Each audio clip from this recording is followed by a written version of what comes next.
Bonjour à toutes et à tous. Nous y sommes pour la correction de l'exercice numéro 2 proposé au baccalauréat, session normale de l'an dernier, c'est-à-dire 2020, pour les deuxièmes bacs sciences physiques, SVT et sciences techniques. Alors, on a déjà vu l'exercice de l'exercice 1 qui est devant vous. Maintenant, on va passer à l'exercice 2. Alors pour l'exercice 2, on se donne une fonction définie sur R par f de x égale moins x plus 5 sur 2 moins 1 demi l'exponentielle de x moins 2 qui multiplie exponentielle de x moins 2 moins 4. Et on considère C sa courbe représentative dans un repère orthonormé OIJ. L'unité graphique c'est 2 cm. Ça veut dire la norme de I est égale à la norme de J est égale 2 cm. Première question, montrer que limite de f de x quand x tend vers moins l'infini égale plus l'infini. Et que limite de f de x quand x tend vers plus l'infini est également l'infini. La question de petit a, démontrer que la droite delta d'équation y est égale à moins x plus 5 sur 2 est une asymptote à la courbe C au voisinage de moins l'infini.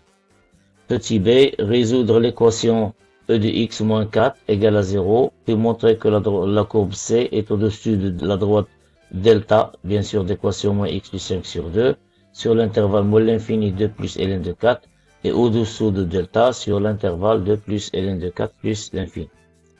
Pour la question 3, montrer que limite de f de x sur x quand x tend vers plus l'infini est égal à moins l'infini, puis interpréter graphiquement ce résultat. Pour la question 4, montrer que pour tout x appartient à R, f1 de x est égal à moins exponentielle de x moins 2 moins 1 le tout au carré. Pour petit b, dresser le tableau de variation de f. Pour la question 5, calculer f seconde de x pour tout x appartient à R, puis montrer que le point A de coordonnées 2, 2 est un point d'inflexion pour C. Pour la question 6, montrer que l'équation f de x égale à 0 admet une solution unique alpha, telle que alpha complit strictement entre 2 plus ln de 3 et 2 plus ln de 4. Pour la septième question, il nous demande de construire la courbe C et delta, et bien sûr, il ne faut pas oublier les tangentes qui existent. Pour ln de 2, on prend 0,7, sa valeur à peu près approximative, et ln de 3, c'est à peu près 1,1. Pour la question 8, on montre que la fonction f admet une fonction réciproque f-1 définie sur R. Il ne demande pas de déterminer f-1, mais son existence uniquement. Petit b, construire dans le même repère OIJ la courbe représentative de la fonction f-1. Voilà une remarque, une autre indication que la droite delta est perpendiculaire à la première bisectrice du repère, c'est-à-dire l'axe de symétrie de la courbe C et C-1. Puis la dernière question, il nous demande de calculer le nombre dérivé de f-1 au point 2 moins ln de 4. Et voilà une autre indication que l'image de 2 moins ln de 3 par f-1, c'est 2 plus ln de 4. Donc voilà, c'est tout l'exercice. Ce sont des questions qui sont assez simples. Alors, à la barakatillah, on va commencer à revoir la correction ensemble. Alors voilà, notre fonction grand F est définie sur R. On veut calculer la limite de f de x au voisinage de moins l'infini, au voisinage de plus l'infini, et on montre que la limite de f de x quand x tend vers moins l'infini, c'est plus l'infini, et que la limite de f de x quand x tend vers plus l'infini, c'est moins l'infini. Remarquons ici que notre fonction, c'est la somme des fonctions. On va essayer de calculer de chaque fonction et on essaye de voir ce qu'il donne. Alors, en commençant par moins x plus 5 sur 2, qui est une fonction polynôme. Sa limite au voisinage de moins l'infini, c'est la limite de son terme du plus haut degré, qui est égal à plus l'infini, puis x tend vers moins l'infini, on a moins x, donc on obtient plus l'infini. Pour e de x moins 1, on prend e de x moins 1, l'exponentielle de x moins 2, pardon, la limite de x moins 2 quand x tend vers moins l'infini. On va faire un changement de variable, x moins 2 compose est égal à t. Donc si x tend vers moins l'infini, alors x moins 2 tend vers moins l'infini, et par suite t tend vers moins l'infini. Donc la limite de e de x moins 2 lorsque x tend vers moins l'infini, c'est même limite de e de t quand t tend vers moins de l'infini, qui est égal à 0, qui est une limite usuelle des limites de fonction exponentielle, de la fonction exponentielle népérienne. Et par suite, puisque cette limite est égale à 0, ça veut dire celle-là tend vers 0, on a ici 0 moins 4 et 0, donc moins 1 demi e de x moins 2, tout cela elle tend vers 0. Donc limite de moins 1 demi e de x moins 2, e de x moins 2 moins 4, quand x tend vers moins de l'infini, égale à 0. Et par suite, puisque cette limite est égale à 0, elle reste uniquement la limite de moins x plus 5 sur 2 qu'on avait est égale à plus l'infini. Donc la limite c'est moins de l'infini plus l'infini moins 0 qui est égal à plus l'infini. Et par suite, là en finale, on a limite de f de x quand x tend vers moins de l'infini, c'est plus l'infini. Et voilà. De la même manière, on veut montrer que limite quand x tend vers plus l'infini, c'est moins de l'infini. Alors on ne fait que répéter quelques résultats avec quelques modifications bien sûr, c'est pas les mêmes résultats qu'on va trouver. Limite de moins x plus 5 sur 2, c'est toujours c'est moins l'infini. Quand x tend vers plus l'infini, c'est la limite de moins x, c'est une fonction polynôme. Limite de e de moins x sur 2, cette fois-ci, même changement de variable, mais on va avoir limite de t c'est plus l'infini, puisque t tend vers plus l'infini. Car si x tend vers plus l'infini, x moins 2 tend vers plus l'infini, et par suite t tend vers plus l'infini, et c'est une limite usuelle des limites de la fonction exponentielle népérienne. Donc on a ici plus l'infini, e de x moins 2 tend vers plus l'infini, avec on multiplie par moins 1 demi, donc toute cette partie elle tend vers moins l'infini, et e de x moins 2 tend vers plus l'infini moins 4, donc e de x moins 2 moins 4 tend vers plus l'infini, quand x bien sûr tend vers moins l'infini, et par suite on va avoir une multiplication entre moins l'infini plus l'infini qui nous donne moins l'infini. D'où limite de moins 1 demi x moins 2 qui multiplie x moins 2 moins 4, quand x tend vers moins l'infini, c'est moins l'infini. Et puisque limite de moins x plus 5 sur 2, il est aussi moins l'infini, alors on va avoir, la somme c'est moins l'infini. D'où limite de f de x, quand x tend vers plus l'infini, c'est moins l'infini. Passons maintenant à la question numéro 2. On montre dans cette question que la droite de l'équation y est égale à moins x plus 5 sur 2 est une asymptote AC. Alors, rappelons, pour une asymptote oblique, en général, si on est en présence de limite de f de x au voisinage de l'infini plus ou moins l'infini qui est égal à l'infini, alors il y a 4 résultats. Parmi ces résultats, on peut trouver qu'il y aura une asymptote oblique dans les conditions, si les conditions suivantes sont respectées ou la réaliser. C'est-à-dire, on calcule limite de f de x sur x quand x tend vers l'infini plus ou moins, alors on trouve a différent de 0. On laisse le cas où f de x sur x quand x tend vers l'infini égale à 0 ou l'infini, mais on regarde uniquement le cas où limite de f de x sur x quand x tend vers l'infini plus ou moins est égal à a qui est différent de 0. Après ce point, on passe au point suivant. On calcule limite de f de x moins ax. Ce a qui est trouvé ici, on le multiplie par x moins x quand x tend vers l'infini plus ou moins. On trouve un nombre b, c'est pas l'infini. Un nombre p peut être nul, peut être non nul, mais un nombre p qui appartient à R. Alors dans ce cas, on peut dire que la droite d'équation y est égale à x plus b et asymptote oblique ACF, la courbe représentative, bien sûr au voisinage de l'infini, plus ou moins. C'est une méthode technique qu'on peut construire les éléments de la droite, A et B. Sinon, si on remarque que f de x, que l'on peut écrire sous la forme ax plus b, une fonction affine, plus une autre fonction phi de x. Et si phi de x tend vers 0, quand x tend vers l'infini, alors, bien sûr, la droite d'équation y égale ax plus b est une asymptote oblique.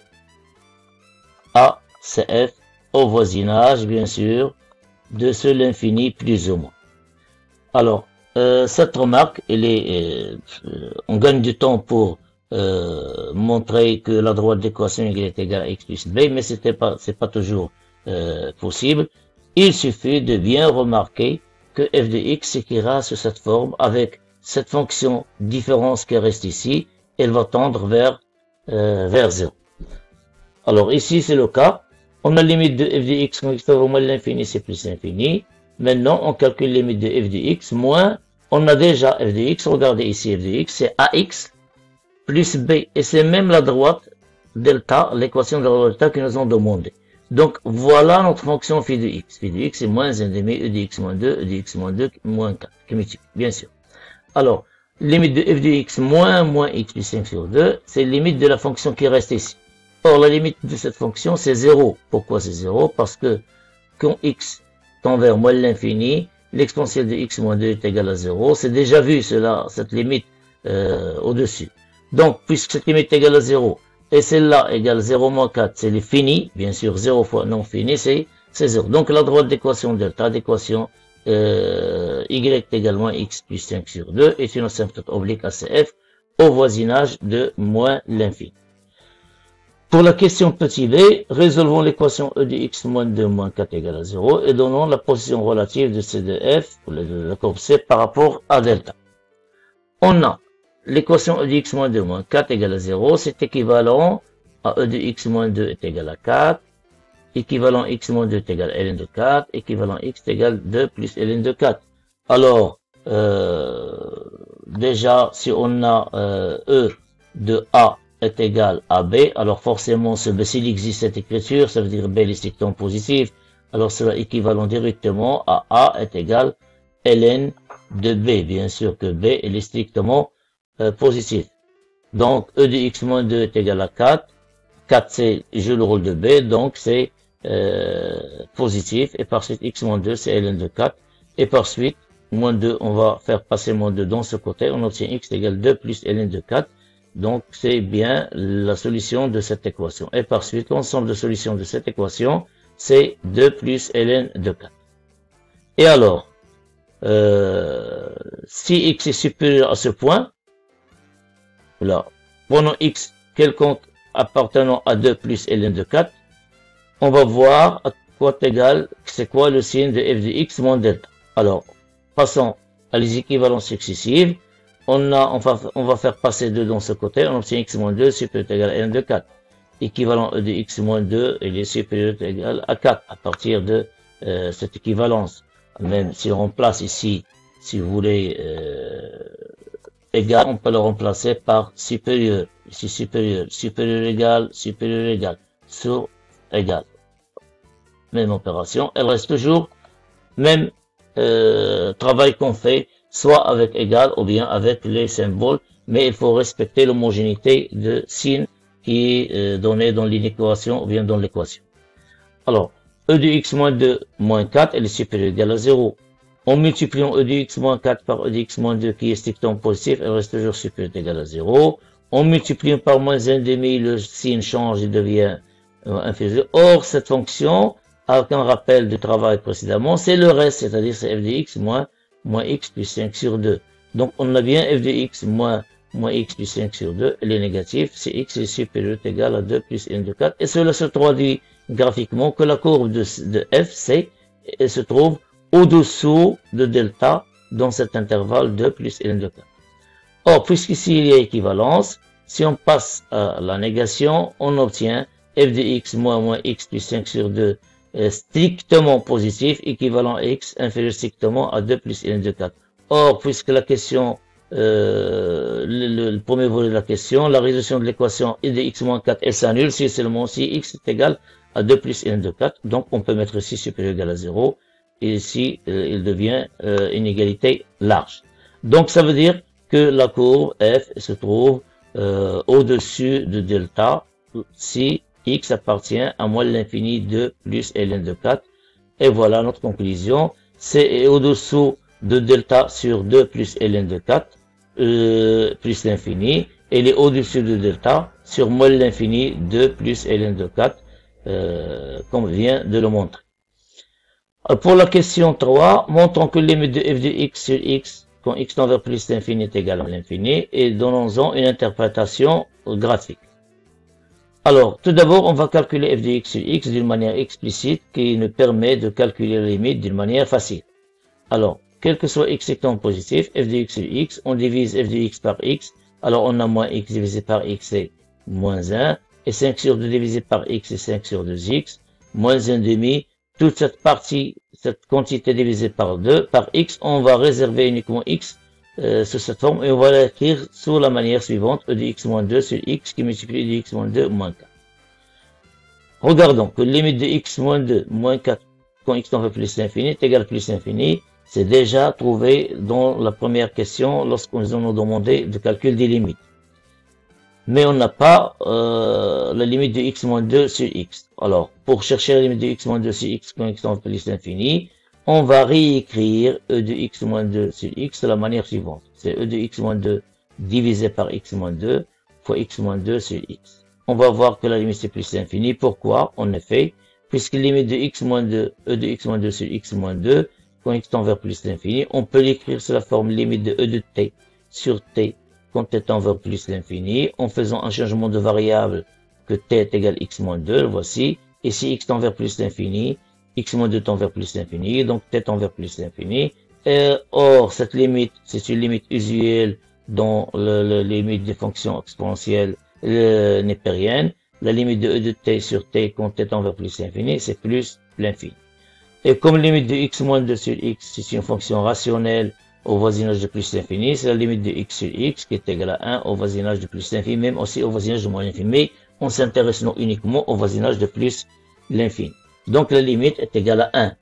Or, donc ici c'est 1, ici c'est plus l'infini, donc 1 fois plus l'infini, c'est plus l'infini. Donc on a bien cette quantité e de x moins 2 moins 4, elle tend vers plus l'infini, e de x moins 2 sur x tend vers plus l'infini, multiplié par moins 1 demi, c'est moins l'infini, ici c'est 0, ici c'est 1, c'est moins 1, donc on trouve que la limite de f de x sur x, quand x tend vers plus l'infini, c'est moins l'infini. Alors revenons à l'étude ou bien l'interprétation graphique des limites géométriques. Si on est dans le cas de limite de f au voisinage de l'infini est égal à l'infini, on passe pour interpréter graphiquement bien ce résultat. Il y en a 4, il y a 4 possibilités plus l'infini, etc. On calcule limite de f de x sur x au voisinage de l'infini. Alors il y a deux choses. S'il est égal à 0 ou s'il est égal à l'infini. S'il est égal à 0 ou l'infini, s'il est égal à a différent de 0, c'est déjà traité lorsqu'on a parlé d'une asymptote oblique. Alors dans ce cas, il y a une branche parabolique de direction OX. Ici, on a une branche parabolique de direction OY. Or, on est ici en présence de ce cas, celui-là. Limite de f de x sur x. Quand x tend vers plus l'infini est égal à moins l'infini. Donc, on est devant, en présence d'une branche parabolique de direction l'axe OY, au voisinage, bien sûr, de plus l'infini. Pour la question 4, petit a, il nous demande de calculer les limites de f' de x, quel que soit x appartient à 1. C'est une question qui est directe, on s'intéresse uniquement au calcul en utilisant les opérations sur le calcul des fonctions dérivées. Alors, on a soit x appartient à R, f' de x, la dérivée de moins x est moins 1, et la dérivée de x moins 2, tout d'abord on a moins 1 demi, la dérivée de x moins 2 c'est elle-même divisée par e de x moins 4, puisqu'on a essayé, voilà, moins 1 demi fois e de x moins 2 qui multiplie e de x moins 2 moins 4. On s'intéresse, moins 1 demi c'est une constante, on la laisse de côté, on dérive e de x moins 2 et on la multiplie par e de x moins 2 moins 4, plus, bien sûr, elle reste toujours ici, moins 1 demi, la dérivée de e de x moins 2 moins 4, on la multiplie par e de x moins 2 fois la dérivée de cette quantité, et voilà, c'est ce qu'on a fait. On a limite de e de x moins 2, c'est e de x moins 2, multiplié par e de x moins 2 moins 4, c'est toujours moins 1 demi en présence. Voilà encore une fois moins 1 demi pour ne pas l'oublier. On conserve e de x moins 2 et on dérive e de x moins 2 moins 4. Or, la dérivée de x moins 2 moins 4, c'est la dérivée de x moins 2. C'est la dérivée de x moins 2, c'est 1 qui multiplie e de x moins 2, puisqu'on a limite de, si on a e à la puissance u, une fonction u de x, hein, dérivée, c'est quoi? C'est u' de x, e u de x. Alors, on a x moins 2, la dérivée de x moins 2, c'est x, c'est 1, multiplié par x moins 2, et la dérivée de 4, c'est 0. Donc, on obtient, c'est moins 1 demi, e de x moins 2 fois e de x moins 2. Il reste maintenant à faire des calculs et de simplifier et de trouver la forme d'expression voulue. Donc est égal à moins 1. En développant ici, on obtient moins 1 demi fois e de x moins 2, le tout au carré. Avec moins c'est plus, moins 1 demi fois 4 en simplifiant, il reste 2, et voilà 2 e de x moins 2. Et ici, c'est moins 1 demi e de x moins 2 au carré. Donc, j'ai réorganisé l'écriture des termes. Est égal à moins 1, moins e de x moins 2 au carré, plus 2 e de x moins 2. Moins 1 demi e de x moins 2 au carré, moins 1 demi e de x moins 2 au carré, c'est moins 1 e de x moins 2, le tout au carré. Or, on voit bien que c'est la forme d'une identité remarquable. C'est en factorisant par moins, on obtient c'est e de x moins 2, le tout au carré, moins 2 e de x moins 2, plus 1, qui est bien une forme d'une identité remarquable, est égal à moins e de x moins 2, moins 1, le tout au carré, et par suite, on conclut que quel que soit x appartient à R, f' de x est égal à moins l'exponentielle de x moins 2, moins 1, le tout au carré. À partir de cela, dans la question petit b, il nous demande de donner le tableau de variation. Voilà, regardez ici la conception des questions directement, sans passer par la monotonie, etc. Il nous demande de donner le tableau de variation parce que c'est une question qui se déduit facilement à partir de la fonction dérivée, puisque la fonction dérivée, son signe, il est évident.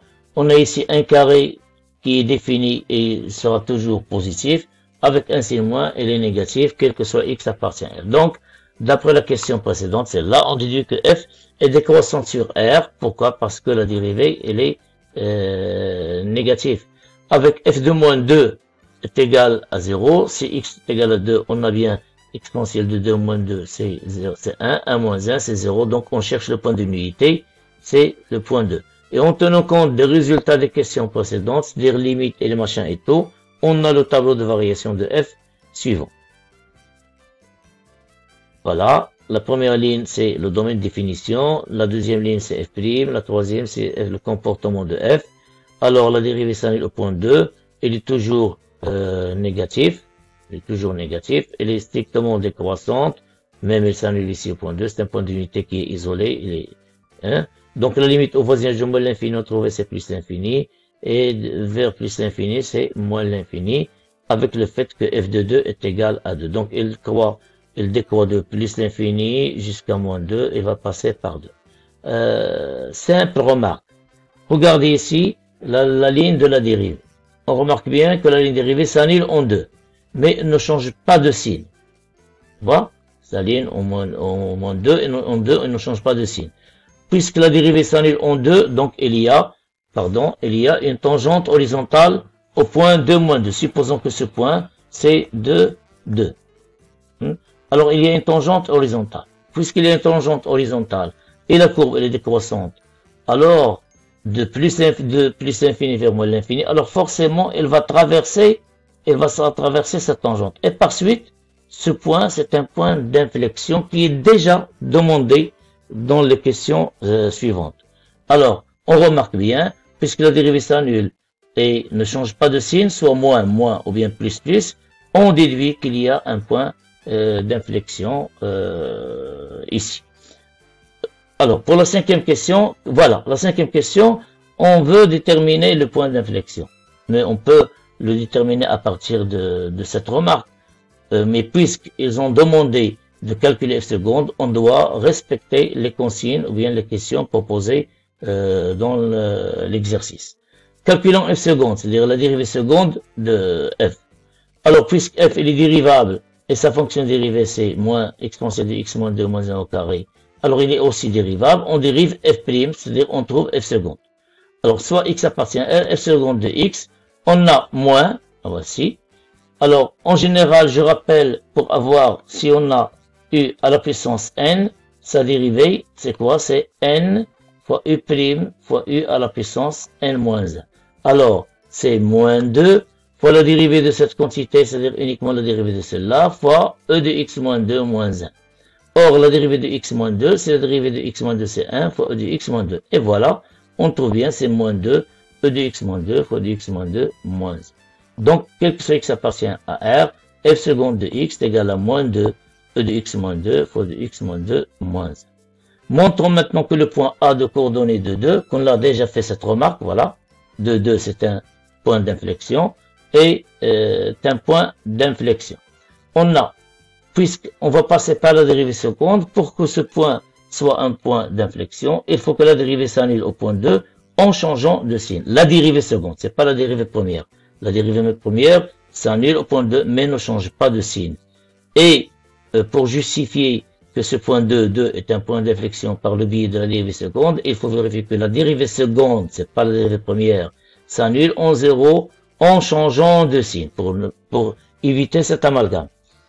On a f seconde de x égale à 0, équivaut à moins 2 e de x moins 2, e de x moins 2 moins 1 égale à 0. Or, on sait que de x moins 2 est strictement positif, il reste uniquement l'équivalence que e de x moins 2 moins 1 égale à 0, c'est-à-dire e de x moins 2 égale à 1, c'est-à-dire x moins 2 est égal à 0, c'est équivalent x est égal à 2. Donc la dérivée s'annule, et il s'annule bien au point d'abscisse 2. Maintenant, voyons, contexte f seconde sera strictement négatif. De la même manière, il faut changer égal, il faut faire attention au signe moins, qui est devant ce membre ici. Donc, e de x moins 2 qui multiplie de x moins 2 moins 1 strictement négatif, équivaut à de x moins 2 moins 1 strictement positif. Pourquoi? Parce que cette quantité, elle est strictement positive. C'est équivalent à e de x moins 2 strictement supérieur à 1. C'est équivalent à x moins 2 strictement supérieur à 0. C'est équivalent à x strictement supérieur à 2. Et donc, f seconde de x strictement positif équivaut à x inférieur strictement inférieur à 2. C'est par la contraposition, ou bien la négation de cette équivalence. Vous allez me dire, monsieur, on va voir, puisque tu parles de la négation, il faut avoir supérieur ou égal à 0. Oui, c'est vrai. Voilà, l'égalité, elle est déjà faite ici. Donc, on va voir qu'elle est strictement, elle s'annule ici, mais en général, si x strictement supérieur à 2, elle est strictement positive.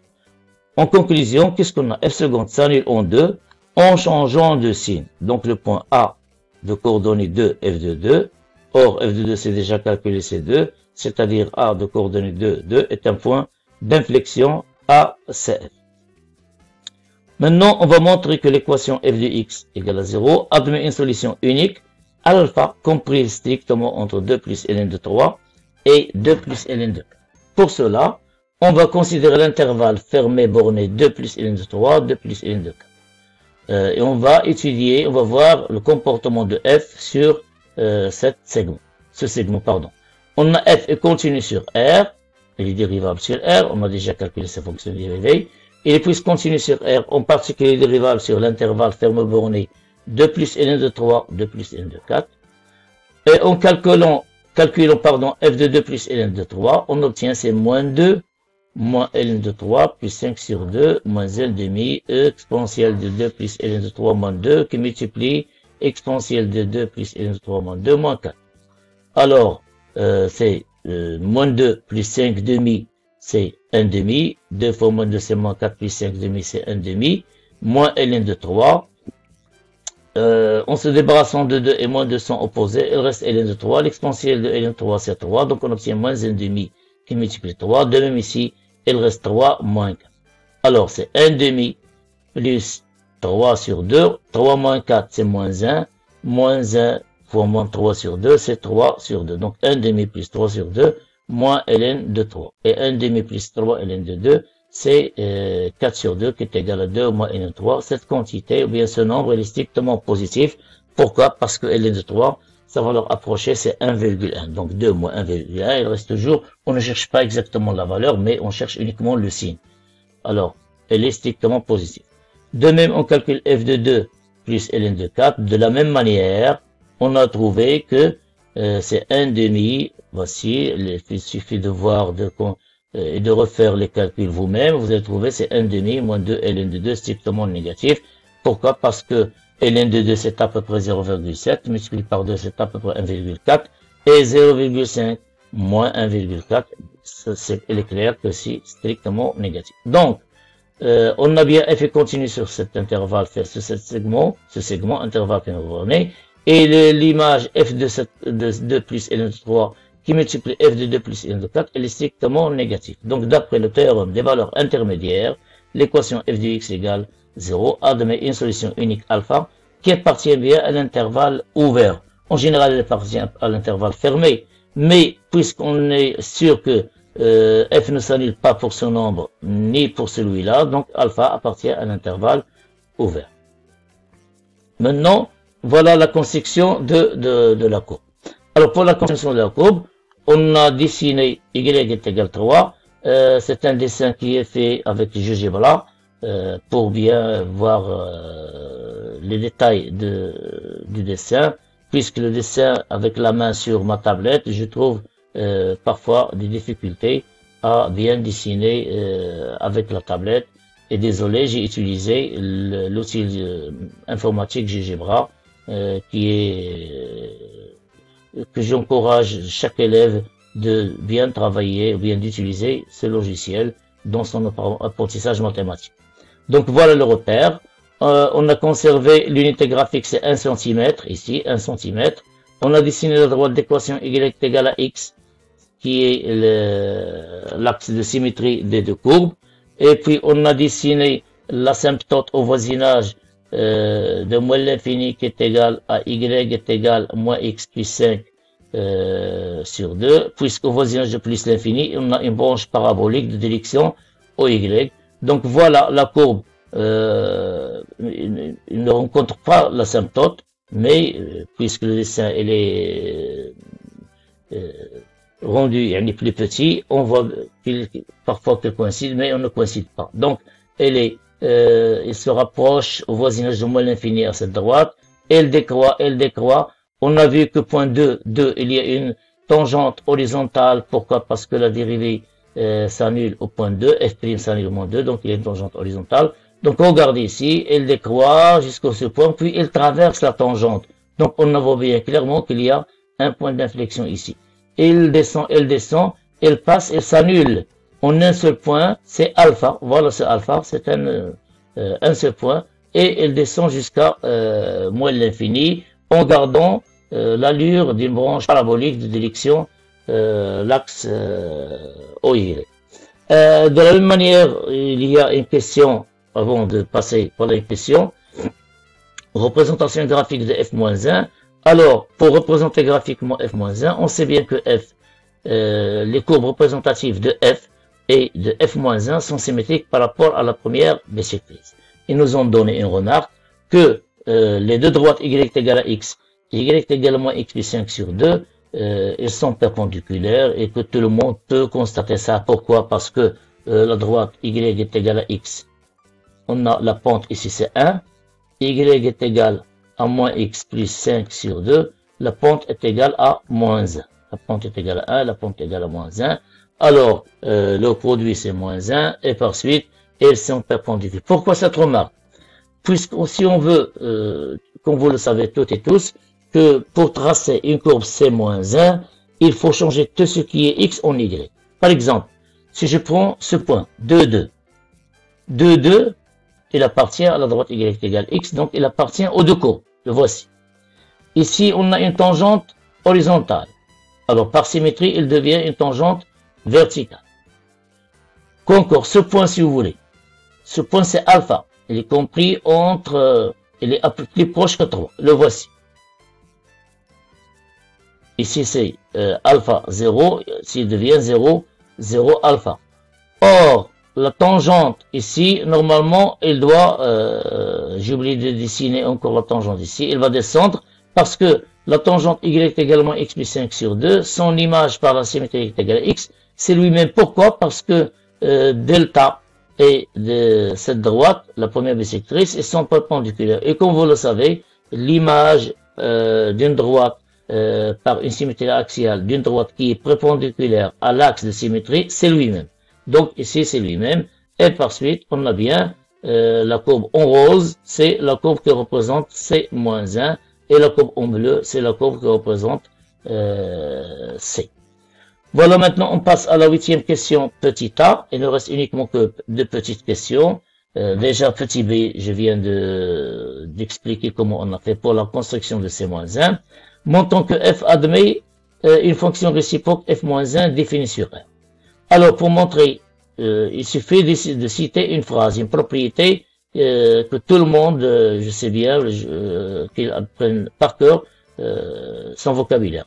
On a f est continu et strictement monotone, ici strictement décroissante sur R, donc elle admet une fonction réciproque f-1 définie sur f de R, et comme f elle est strictement décroissante sur R, et R c'est moins l'infini plus l'infini, en passant aux limites au voisinage de moins l'infini plus l'infini, mais en changeant l'ordre. Pourquoi? Ici on commence par L, limite de f au voisinage de plus l'infini, ici limite de f au voisinage de moins l'infini. Pourquoi? Parce que notre fonction elle est strictement décroissante.